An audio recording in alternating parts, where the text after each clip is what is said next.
Ayan mga kabiyahe, meron tayo ditong yung maskara ng baboy. Nalaga na natin ito mga kabiyahe. Tapos ayan, malambot na yun siya.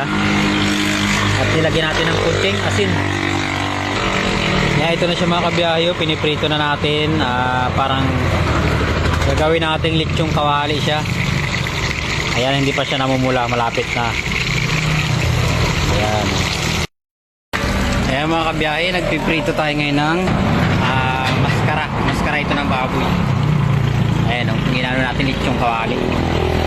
Meron na tayo dito ayan, finished product. Kaya mga kabiyahe, malutong ito. Pwede panghalo natin to sa mami natin. Tapos pwede rin kung trip nyo, halo nyo rin sa lugaw. Pwede rin to mga kabiyahe. Ayan, bahala na kayo kung anong trip nyo. Basta makakain kayo nyon. Halo natin sa mami, halo natin sa lugaw. Ayan, masarap yan. So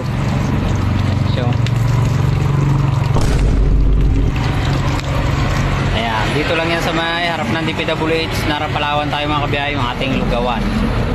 Ayan, pasyal na kayo dito mga kabiyahe. Okay, show malutong na oh.